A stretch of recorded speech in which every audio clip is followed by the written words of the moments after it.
তোমাদের 2025-এ সেক পেপারের এসে টপিকগুলো ঘুরিয়েছে, বাট আলটিমেটলি তুমি যদি একটু আধটু মানে বুঝতে তাহলে কিন্তু তুমি হচ্ছে কি যে খুব ভালোভাবে সাজেশনস থেকে বা মক টেস্ট থেকে একটা প্রশ্ন ভালোভাবে লিখে আসতে পারতে। তো আমি প্রথমে তোমাদের কালকে বলেছিলাম যারা লাইভ ক্লাস করছিলে যে যে টপিকে এসে, যেমন লিটারেচার ফিল্মও কিন্তু একটা টাইম বলেছিলাম, বাট যে কটা বলেছিলাম কালকে যখন আমি লাইভ ক্লাসে করাতে আসি সেটার মধ্যে তো লিটারেচার ফিল্ম ছিল, তারপর হচ্ছে টেকনোলজি ছিল, বাট অতগুলো করার তো পসিবল ছিল না। বলেছিলাম এআই আর অ্যাডভার্টাইজমেন্টটা বেশি ইম্পর্টেন্ট। এবার সেটা কিভাবে দিয়েছে একটুখানি দেখে দিচ্ছি তোমাদের, যারা একটুখানি ভাবছো দাদা কি লিখে এসছি বা কিছু। এই লিটারেচার অ্যান্ড ফিল্ম কালকে যারা লাইভ ক্লাস করেছিল আমি বলেছিলাম যে কাইন্ড অফ এই 2021-এর প্রশ্নটা ইম্পর্টেন্ট, 2021-এর প্রশ্ন ইম্পর্টেন্ট, এবং কোভিড-19 বাদ দিতে বলেছিলাম কাইন্ড অফ এই দুটো প্রশ্ন। ওরা ওখান থেকেই দিয়েছে, যাই হোক বাদ বাকি তিনটে প্রশ্ন পড়েছিল এটা বলেছিলাম। দেন এগুলো ছিল 2021-এর মধ্যে। দেন একটা টাইমে আমি লিটারেচার ফিল্মে বলেছিলাম 2022-এর একটা প্রশ্ন। যাই হোক ওটা বাদ দাও, আপাতত হচ্ছে কি যে দুটো টপিক বলেছিলাম দেন সেই দুটো টপিক কীভাবে ঘুরিয়েছে দেন সেটা একটু দেখে নাও। দেখো, চেঞ্জিং ফেজ অফ অ্যাডভার্টাইজমেন্টস। তো তোমাদেরকে আমি যখন মক টেস্ট দিই, মক টেস্টে কিন্তু নর্মালি হচ্ছে কি এইভাবে বলেছিলাম উইমেনের কনটেক্সটটা, যে উইমেনটা অ্যাডভার্টাইজমেন্টের কনটেক্সটে পড়ে রাখবে। দেখো হচ্ছে কি যে তোমার একটা প্রশ্ন আমি দিয়েছিলাম, দেখো অ্যাডভার্টাইজমেন্ট অ্যান্ড উইমেনের যে কনটেক্সটটা, তাহলে এটা লিখলেও কিন্তু হয়ে যেত। উইমেনের যে কনটেক্সটটা সেটা অ্যাডভার্টাইজমেন্টের কনটেক্সটে পড়েছিলাম, তাহলে এটা লিখলে হয়ে যেত। বোঝা গেছে?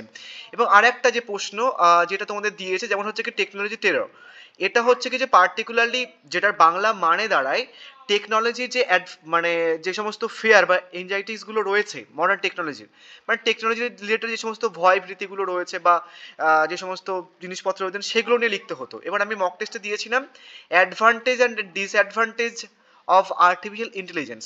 ওই টেকনোলজির ভয় ভীতি বা ডিসঅ্যাডভান্টেজগুলো দিয়েছে পার্টিকুলারলি, যদিও টেকনোলজির ব্যাপারটা ডিরেক্টলি অর হিসেবে মেনশন ছিল। দেখো এখানটা টেকনোলজি মেনশন ছিল, টেকনোলজি অ্যান্ড সোসাইটি মেনশন ছিল। দেন তারপর হচ্ছে কি দেখো আরও টেকনোলজি রিলেটেড অনেকগুলো টপিক মেনশন করে দিয়েছিলাম, দেখো technology and ID of the privacy এভাবে। তো আমি প্রত্যেকবার বলি যে অর প্রশ্নগুলো দেখে যেও, ধরো বারবার এআই বলছি, তো যখন এআই বলছি তখন অর প্রশ্নগুলো একটুখানি দেখে নিতে পারতে তোমরা, তাহলে আই থিঙ্ক ওরকম সমস্যা হতো না, যারা একটুখানি ভাবছো বা নর্মালি হচ্ছে সমস্যা হচ্ছে। তো তাহলে হচ্ছে কি পার্টিকুলার মডার্ন টেকনোলজির যে ভয় ভীতি বা ডিসঅ্যাডভান্টেজগুলো তোমার কিন্তু লিখতে হতো। তো মডার্ন টেকনোলজির মধ্যে এআইও পড়ে, ইভেন দো সাব টপিকে টেকনোলজিও মেনশন ছিল। তার দুটো টপিক যে দুটো টপিক বলেছিলাম যেটা ঘুরিয়ে এসছে বাট কিন্তু এসেছে নর্মালি, ঠিক আছে?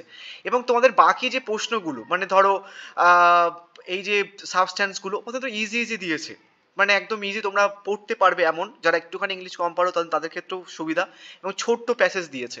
এবং কবিতাগুলোও দেখলাম যে একদম ছোট ছোট কবিতা দিয়েছে, একদম প্রথমে ক লাইনের চার চার 12টা লাইনের একটা কবিতা দিয়ে দিয়েছে, একদম ছোট ছোট কবিতা। তো ওটাও কালকে যেমনভাবে বলেছিলাম লাইভ ক্লাসে, আই থিঙ্ক খুব ভালো হয়েছে পরীক্ষা। কেমন হয়েছে পরীক্ষা জানিও।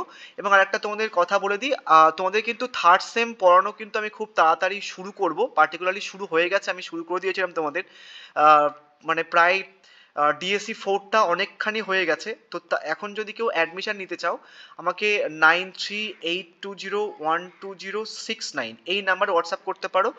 450 হচ্ছে কি যে মান্থলি ফিস। অ্যান্ড মোটামুটি তোমাদের আমি সব সাবজেক্টই পড়াবো ইংলিশের সাথে, বাকি তোমাদের এইসি রয়েছে এবং মাইনর পেপার রয়েছে সেটা কিন্তু পড়িয়ে দেবো কাইন্ড অফ। এবং যে কটা পেপার তোমাদের থাকবে থার্ড সেমিস্টারে সব কটা পেপারে কিন্তু পড়িয়ে দেবো। এবং তুমি যদি একটুখানি খোঁজ টোজ নিয়ে দেখো তোমাদের কিন্তু শুধু ইংলিশ বলে নয় সব কটা পেপারই কিন্তু 100% কেমন ছিল পার্টিকুলারলি। তো যারা পড়তে চাও এই নাম্বার একটুখানি হোয়াটসঅ্যাপ করে নিও, ঠিক আছে? অ্যান্ড ওদের অলরেডি অনেক মানে ডিএসসি 4টা অনেকখানি হয়ে গেছে, সেগুলো রেকর্ডেড আছে, সেগুলো কিন্তু পেয়ে যাবে। So thank you so much. আর কেমন পরীক্ষা হলো জানিও।